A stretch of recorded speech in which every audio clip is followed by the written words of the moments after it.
আপনারা দেখতে পাচ্ছেন এই মুহূর্তে কিন্তু আমরা দাঁড়িয়ে আছি একদম সোদপুর পানিহাটির যে মিউনিসিপ্যালিটি, সেই মিউনিসিপ্যালিটির একদম গেটের সামনে। আপনারা দেখতে পাচ্ছেন এখানে যারা সাফাই কর্মী রয়েছে তারা উত্তেজিত হয়ে আজকে কিন্তু গেট বন্ধ করে দিয়েছে। না কেউ আসতে পারছে, না কেউ যেতে পারছে। তাদের একটাই দাবি যে তাদের যে বকেয়া বেতন, সেই বেতনটাকে কিন্তু দিতে হবে। কারণ এখানে অভিযোগ করছেন তারা দীর্ঘদিন ধরে কিন্তু এখানে বেতন দেওয়া হচ্ছে না তাদেরকে।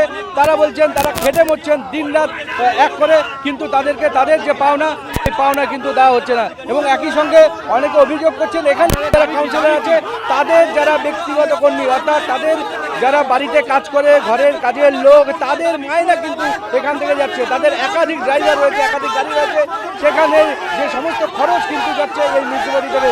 নানা রকমের অভিযোগ এখানে শোনা যাচ্ছে, কিন্তু একটাই এনাদের দাবি যে তাদের বেতন দিতে হবে, তাহলে এনারা কাজে যোগ দেবেন, না হলে কিন্তু এনারা কাজ করবেন না। আপনারা দেখতে পাচ্ছেন রাজ্যে বিভিন্ন যে মিউনিসিপ্যালিটি রয়েছে তার থেকে বিভিন্ন রকম খবর আছে। কোথাও চেয়ারম্যান পদত্যাগ করছেন, কোথাও তাদেরকে ডিম থেরাপি দেওয়া হচ্ছে, জনগণের তরফ থেকে ডিম ছড়া হচ্ছে।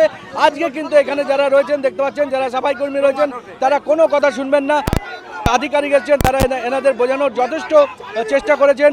এখানে যে আবহাওয়া আছে প্রচন্ড উত্তপ্ত এবং কিছু একদম কাজ হবে না বলছেন, একদম পেটের ভাত বলছেন এনারা। পেটে ভাত নেই, যেহেতু খালি পেটে কাজ করা যাবে না। এনারা অনেক সহ্য করেছেন, অনেকে বলছেন 25-26 বছর ধরে এখানে কাজ করে যাচ্ছেন, কিন্তু তা সত্ত্বেও এখানে কিন্তু মায়না বাড়েনি। অনেক রকম অভিযোগ রয়েছে।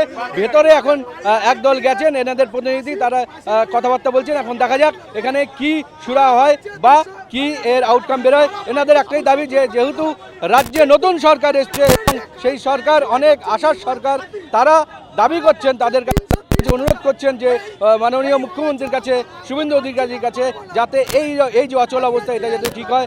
শ্রমিকরা যারা কাজ করছে দিনরাত এক করে, তারা যাতে ন্যায্য পয়সা যাতে পায়। অনেককে বলা হচ্ছে যে কম পয়সায় অর্ধেক পয়সায় কাজ করো, এনারা কিন্তু তাতে রাজি নয়। অবশ্যই ন্যায্য সঙ্গতভাবে ওয়ার্ডের এখানে আমাদের লেবাররা এসে সংগঠিত হয়েছে। এই 35টা ওয়ার্ডের লেবারদের একটাই মাত্র দাবি, আমরা পরিশ্রম করব, পারিশ্রমিক নেব। আমরা চুরি যখন করিনি, তাহলে আমাদের কেন এই চোরদের জন্য আমরা কেন শাস্তি পাবো? আজকে আমরা দীর্ঘদিন যাবৎ 20-25 বছর যাবৎ কাজ করার পর আমাদের এক পয়সাও মাইনা বাড়েনি। আমরা খালি একটাই আমাদের দাবি, যতক্ষণ পর্যন্ত আমাদের ন্যায্য দাবি না মিটবে আমরা ততক্ষণ পর্যন্ত কাজে যোগ দেবো না। কি পরিস্থিতি এখানে মাইনা পাচ্ছে না বলে এরা দাবি করছেন? ওনাদের একটা দাবি আছে, দাবি সংগত দাবি, ওটা আমি দেখছি। সংগত হয়েছেন, আমরা একটা আলোচনা করছি, আমরা ইতিমধ্যে আমাদেরকে আবেদন করেছি কাজ চালু করে দেওয়ার জন্য। ওরা কাজ কিন্তু মাইনা পাচ্ছে না কেন? কি বলবেন? মাইনা পাচ্ছে না, মাইনে কালকে ছাড়া হয়েছে, বাকিটা আমরা আলোচনা করি। আপনাদের দাবি কি? মাইনা না, শুধু মাইনা না, 10 মাসের ওভারটাইম পয়সা পাইনি আমরা পয়সা পাইনি। আজকে পানিহাটি মিউনিসিপালিটির মধ্যে এই অনৈতিক কাজগুলো চলে এসেছে। এই পয়সা পাইনি আমরা, 30 টাকা এই পয়সা না তাদের কাছে আমরা টাকাটা ডেপুটেশন জমা দিয়েছি। এর আগে আমরা অনেকবার ডেপুটেশন জমা দিয়েছি।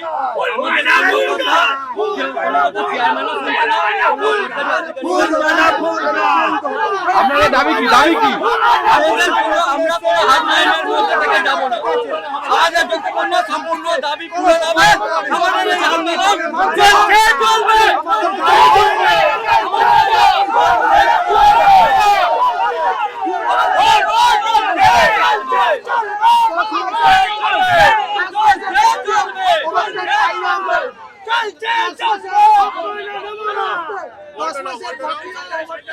পাই না আমরা, এরা 2 মাসের মাইনা পায়।